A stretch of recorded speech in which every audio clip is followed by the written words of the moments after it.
Tripod. Tripod. Iya, Pak. Iya. Iya. Ya, punya tripod. Punya. Bisa gimana? Kalau besok aku bisa pinjam Mas Akbar. Ya, Pak, itu Iya. Ya.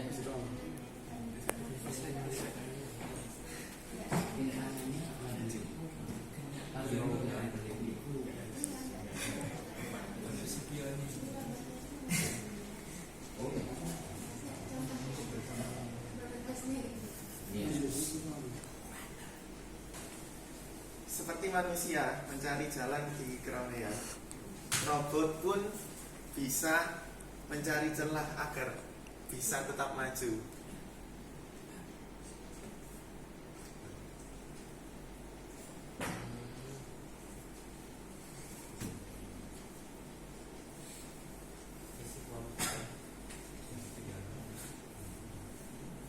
Terinspirasi dari gerakan manusia yang mencari sudut yang paling besar untuk melangkah lebih maju.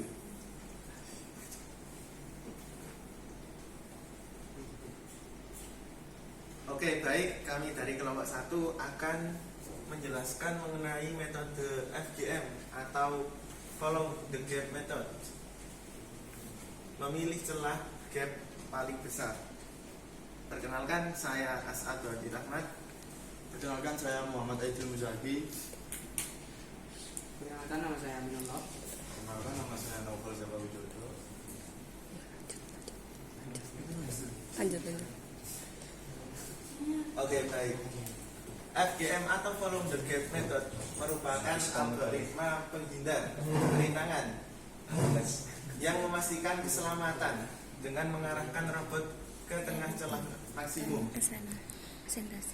Prinsipnya, robot bergerak dengan memilih celah yang paling besar. Jika celah besar, maka itu dianggap aman. Bagaimana cara mencari celah? Maka dibutuhkan data sensor. FGM ini memiliki keunggulan sederhana, ringan, dan inspirasi.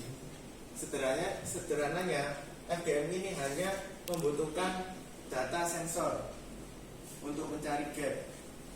Ringan karena FGM ini hanya kalau diimplementasikan itu bisa menggunakan kombinasi if else. Dan FGM ini berasal dari terinspirasi dari gerakan manusia yang mencari jalan paling besar, paling mudah, paling lebar gapnya daripada gap-gap yang kecil. Itu terinspirasi dari itu, FGM. Konsep dasar FGM adalah algoritma 3 tahap. Tahap pertama adalah menghitung susunan celah. Pada tahap ini, algoritma menggunakan informasi sensorik untuk menghasilkan array celah. Array berisi informasi tentang ukuran celah yang ada di sekitar. Robot dalam bentuk sudut FGM memilih kesenjangan terbesar di akhir tahap ini, yang disebut proses seleksi kesenjangan FGM menghitung sudut di titik tengah celah pada tahap kedua. Akhirnya pada tahap ketiga, FGM menghitung sudut arah real. Oke, baik, dapat dilihat pada gambar ini terdapat obstacle ABC. ABC berwarna merah. Di sini robot berbentuk segitiga. Robot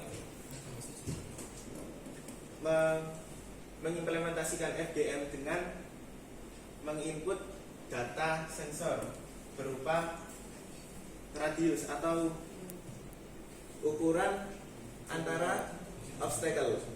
Di sini terlihat bahwa antara A, B, C ini obstacle B dan C memiliki gap yang paling lebar. Jadi FGM di sini berfokus pada pelebaran gap, bukan panjang gap. Oke. Untuk alur kerjanya sendiri, yaitu FGM ini memiliki alur di mana metode ini hanya digunakan data sensor untuk mencari jalan yang dianggap aman, sehingga implementasinya dapat menggunakan cara matematika yang sederhana. Jika ada obstacle di depan robot, apakah celah di kanan lebih lebar daripada celah yang di kiri? Untuk alurnya sendiri yaitu seperti di flowchart, yaitu dimana robot itu bergerak di titik awal, di set awal yang menuju ke set akhir. Nah, terus ketika robot berjalan itu ada inputan dari sensor. Nah, sensor itu membaca celah atau obstacle, di mana celah tersebut ada celah yang sedikit atau celah lebih lebar. Maka robot itu mendapat dari inputan dari sensor itu mencari celah yang lebih lebar. Maka robot akan melalui celah yang lebih lebar untuk menuju ke set akhir. Untuk titik fokusnya yaitu titik awal dan titik akhir, dan menerima inputan dari data sensor, yaitu inputannya cuma dari sensor. Nah, setelah dapat dari data dari sensor itu robot mengambil keputusan antara lewat yang lebih inputan dari sensor itu mana yang lebih kecil dan mana yang lebih besar.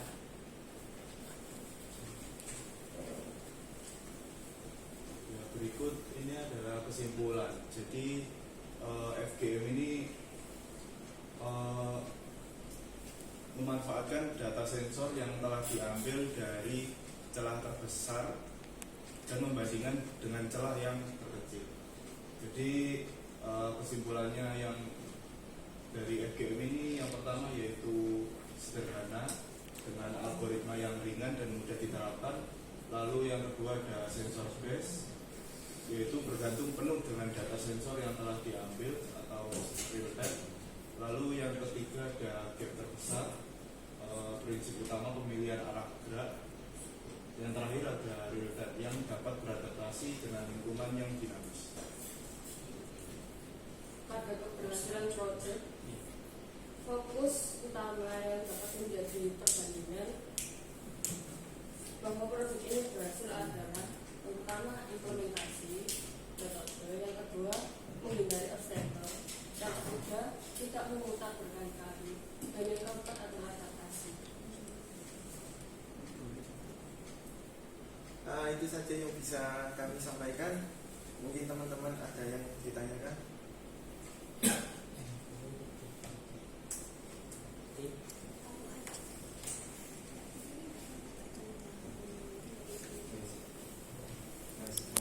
Udah. Ya, Itu mas tadi yang A sama C itu yang lebih lebar, terus yang B itu gimana? oh baik. Di sini titik awal robot itu di bagian sini. Di sini tidak ada nilai koordinat. Tentu saja di titik ini. Nah, ketika robot itu sudah ditaruh di tempat itu, di depannya itu sudah ada obstacle. Kita sebut gedung lah, gedung A, B, C di titik-titik tersebut. Nah, si robot ini menginput data berupa bisa jarak untuk menentukan radius atau lebar gap gitu mas. Ini obstacle mas. Ini itu Bisa dilihat video simulasinya yang pertama kami berikan.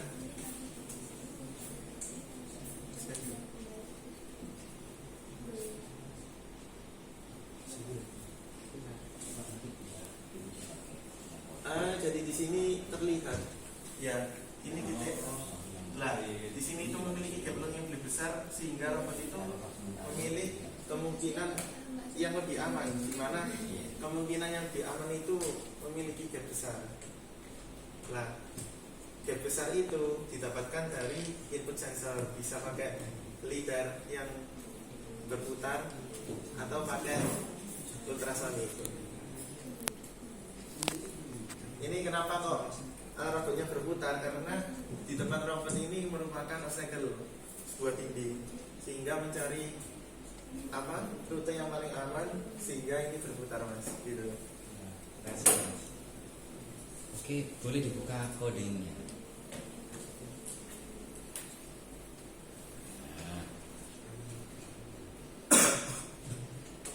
Nah, kita ini Ini menarik ini.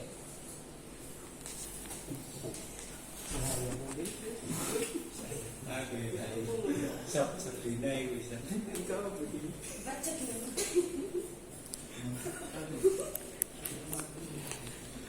Udah ganti ya. Iya. Oke, baik Bapak. Bisa digedein. Nah, kalau nggak bisa digedein, copy ke notepad atau ke mana editor apa gitu yang bisa digedein.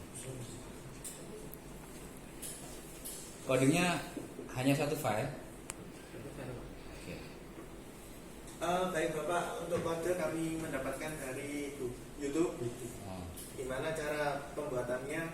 Pertama kami membuat sebuah robot dengan bisa diedit sendiri oke.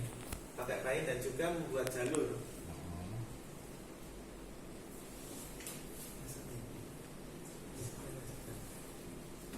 Oh. Di sini untuk programnya di sini kami menggunakan Pgame. Kenapa kami menggunakan Pgame?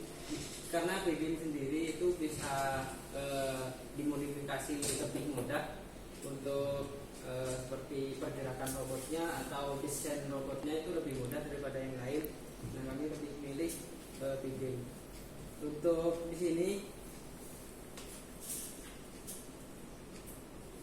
sini yang pertama itu ada variabel radius dari robotnya, yaitu nanti radius ini berfungsi atau berguna ketika sensor itu membaca obstacle di depannya, maka robot itu dapat menghindar sesuai dengan radius robotnya. Jadi bisa melebihi dari radius robotnya agar salah satu dari robotnya itu atau rodanya itu tidak menabrak obstacle.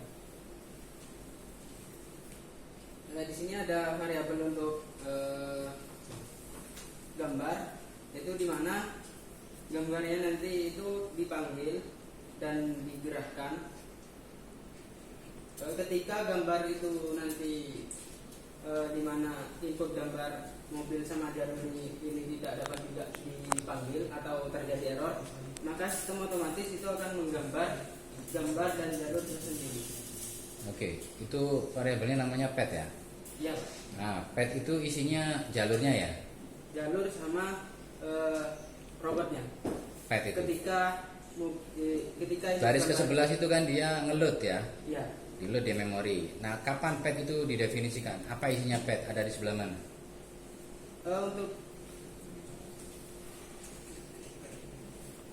untuk padnya sendiri itu nanti ketika ini Pak, ketika input gambar 2 ini gagal dipanggil, itu nanti akan menggambar. Ini kan cuma definisi fungsi ya, kan belum dipanggil ya. Kapan dia dipanggil? Ada di bawah maksudnya di main ya. Mana programnya? Yang manggil Nah, itu ada fungsi apa? Di sini untuk fungsi FDM-nya, di mana nanti robot itu bisa mengetahui obstacle dan dapat menghindar ketika mendapat inputan dari sensor. Coba ulang-ulang ke atas, ke atas, ke atas. Tadi namanya apa? Yang mana Pak? Yang pad. Yang dari load pad namanya apa? Save load image. Nah, kapan save load image itu dipanggil? Di bawah harusnya ada ini. Coba lihat. Ada nggak? Nah, save load image itu nanti memanggil di fungsi main. Hmm. Jadi di sini gambar yang mobil sama jalurnya itu dipanggil. Ketika terjadi masalah saat pengambilan data sheetnya atau input gambarnya, maka nanti pad itu akan berfungsi untuk menggambar jalur sama mobilnya. Di mana? Di sebelah mana dia dipanggil?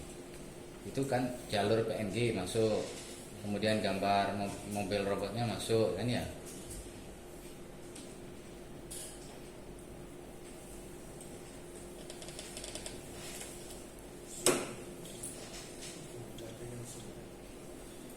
Dicari, di copy, di Ctrl F itu udah bisa.